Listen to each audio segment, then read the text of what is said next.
Hello, and here are the Level 3 calculator paper answers for practice paper 2009-10 holiday work. Question 1 is on significant figures and decimal places. Carefully putting it into your calculator, 10.04366632 to 3 decimal places from the decimal point 1, 2, 3, 10.044. Don't forget to round up at the end, and 3 significant figures 1, 2, 3, 10.0. Again, using your calculator, 5.5 times the pi button, and to 3 significant figures 17.3. And then careful on this one, press the fraction button first, then square root of 3, down arrow, put the 2, and then equals 0.866. Remember that 0 is not significant if it's at the beginning of the number. So Mrs. Collins' percentage question here is 7.5 over 100 times 72 on your calculator, and it's £5.40. The percent profit is, so it's £23 profit as a percentage of 72, times that by 100 and you get 31.94 recurring, or if you do it to 3 significant figures, which I guess you probably should, 31.9%. Question 3, 12.5 centimetres times 2.5 is 31.25 kilometres. Next one, divide it by 2.5 and you get 9 centimetres. 2 millimetres is 0.2 centimetres, times 4 sides for square, and then times it by 2.5 and you get 2 kilometres for the real perimeter of that square. Okay, question 4 is about petrol, and you do 252 divided by 8, which gives you 31.5 litres. On this one, it's 252 divided by 36, that's the number of litres he uses, so it's 7 kilometres for every litre. The difference between them, Mr. Austin used 31 litres and Mrs. Ford used 31.5, which was a difference of 4.5 litres.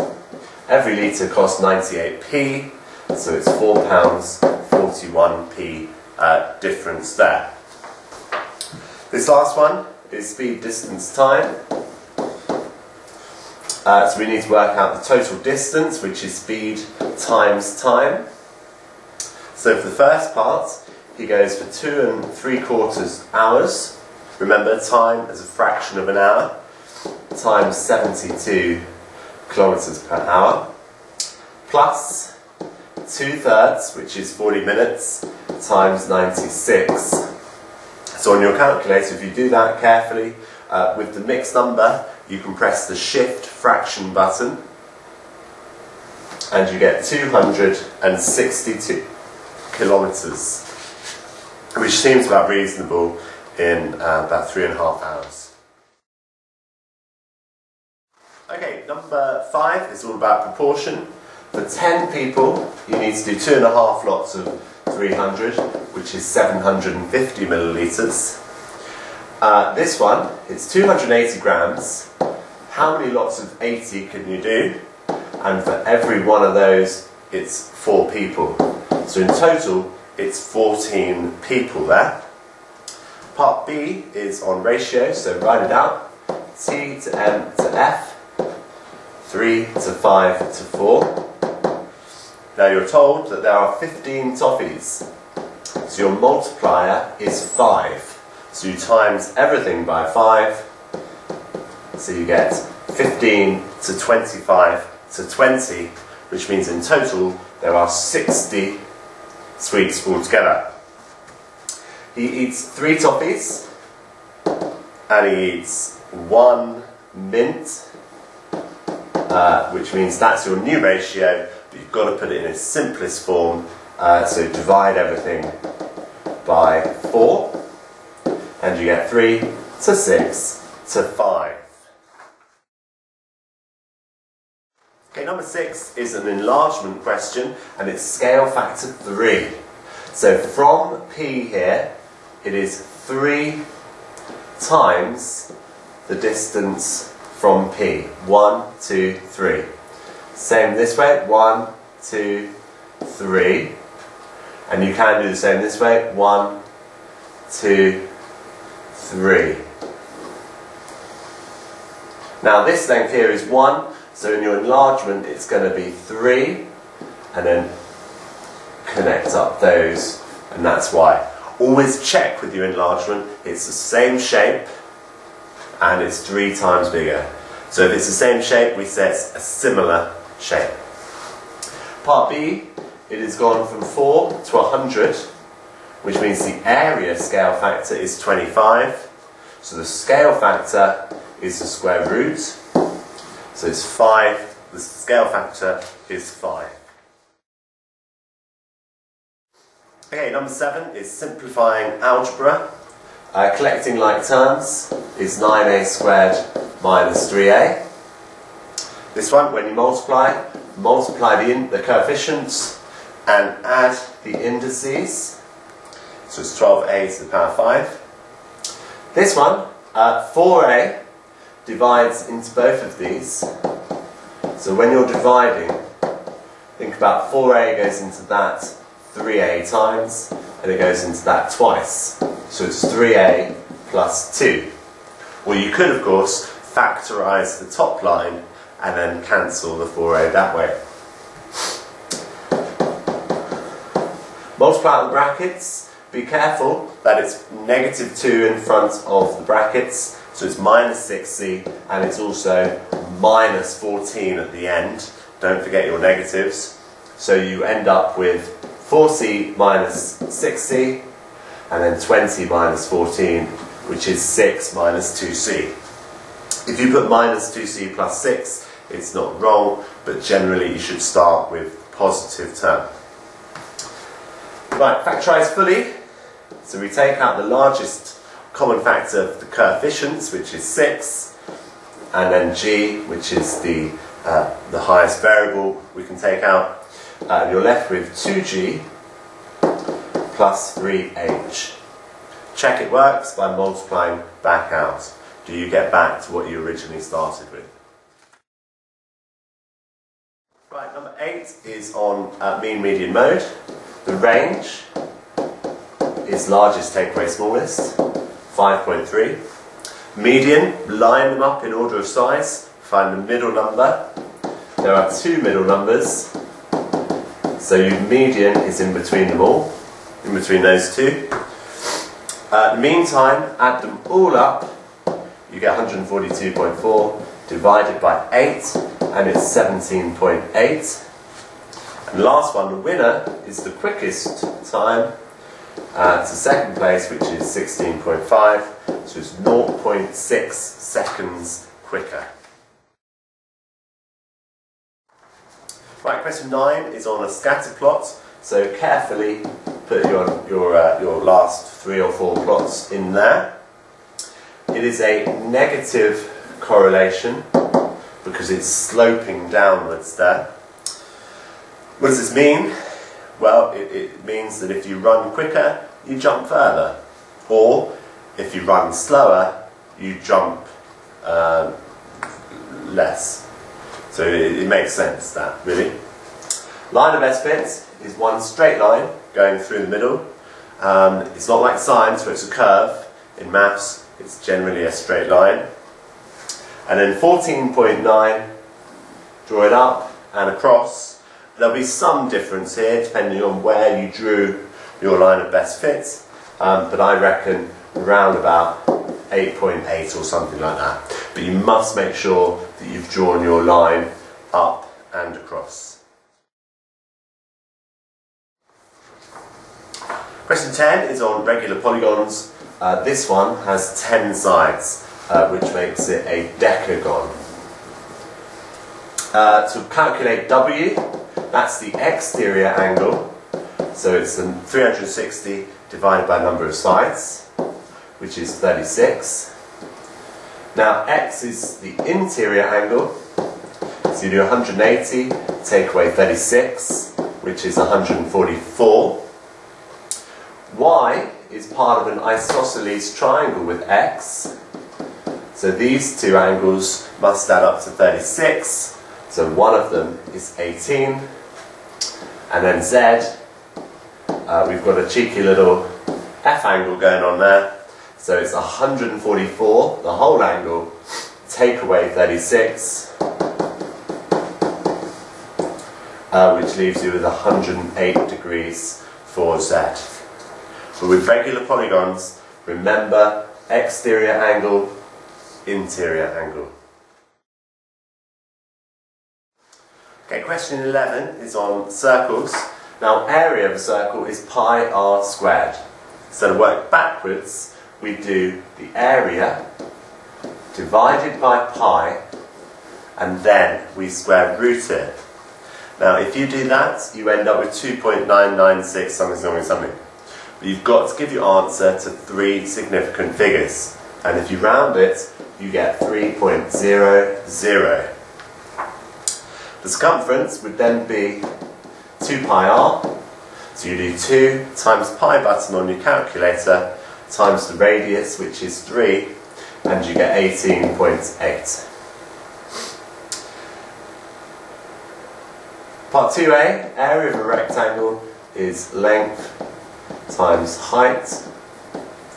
The length is x plus 2, the height is x, so when you multiply them you get x squared plus 2x. With this trial and improvement, there are various things that you need to put in. You've got to work out that 3, if you plug 3 into this, you get 15.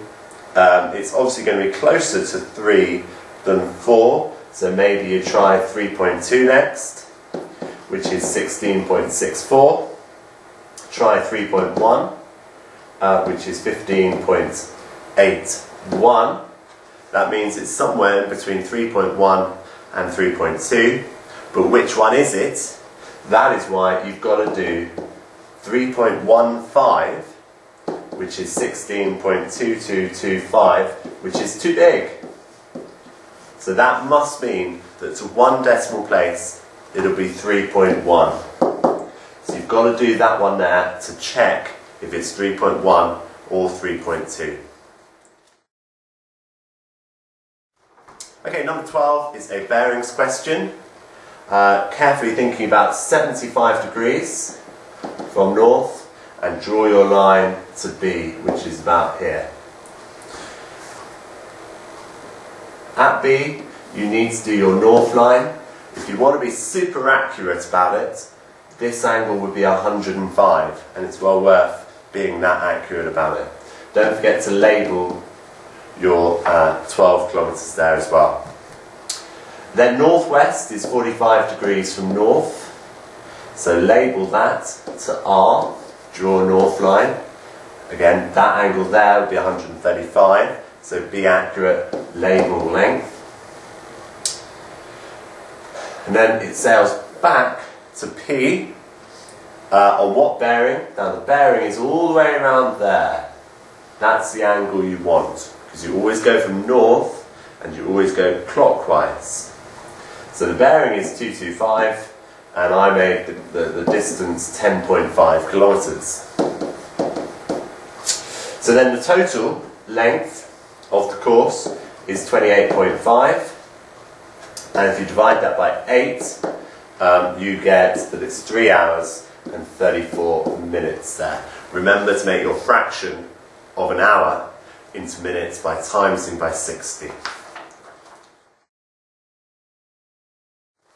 Okay, question 13 is about triangles and some Pythagoras in there too. The area of a triangle is half times the base times height, which is 48, base, height. The length of AC, now this is a right angle triangle, so you've got to use Pythagoras. C squared is A squared plus B squared. 64 plus 16, so AC is the square root of 80, which to three significant figures is 8.94. The length of BE, now if you imagine that triangle turned round, it would be a a triangle with a base of AC, which is 8.94, and a height of BE. So we go back to the area of the triangle, which is 48, which equals the half times the base, which we just worked out, times the height, which is BE. So then you get 48 divided by 4.47, which is that bit there. And if you work that out, it's approximately 10.7. So you're using the area from a different angle to work out that length. And then CE, which is that one there, again we've got a Pythagoras question, we've got the hypotenuse, which is 12.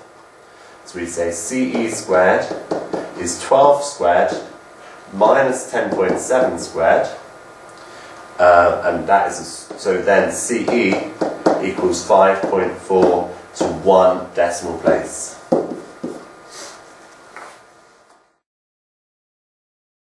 Question 14 is about quadratic graphs and straight line graphs. Be very careful with your negatives here. When you square a negative, it becomes positive. So the numbers going across are 0, -3, -4, -3, 0, and 5. We'll look at the graph in a second.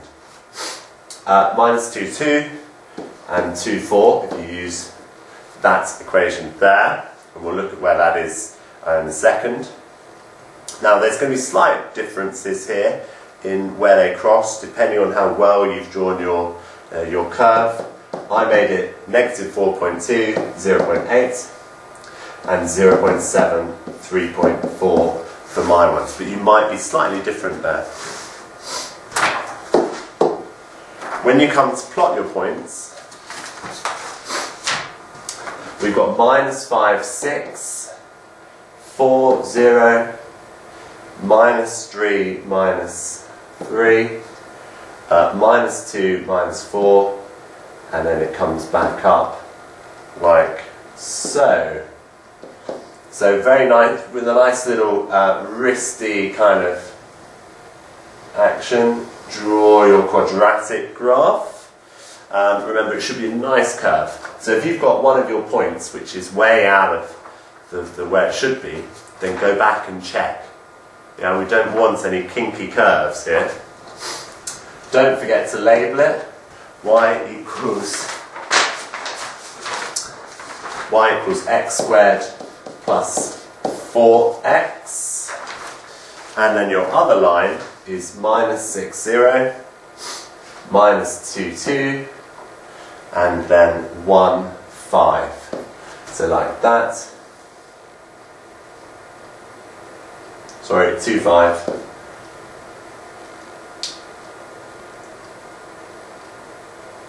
2, 4. So it's a nice straight line like that. Again, don't forget to label it. So it's y equals 3 plus half x. And then obviously the points where they cross, you can read off the x and y axis, but be very careful with the scale. Okay, last question, question 15, is simultaneous equations. So if you buy 3 in the shop and 4 in the website, it equals £45. Then if you buy 1 in the shop and 3 in the website, it's £25. So there are your two equations.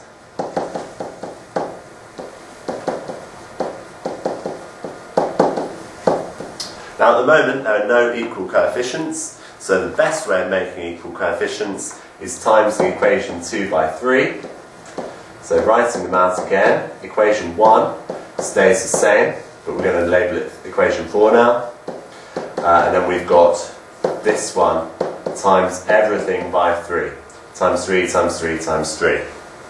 And then if we do 4 minus 3, you get the 3s minus 3s, which is nothing, so we've eliminated it.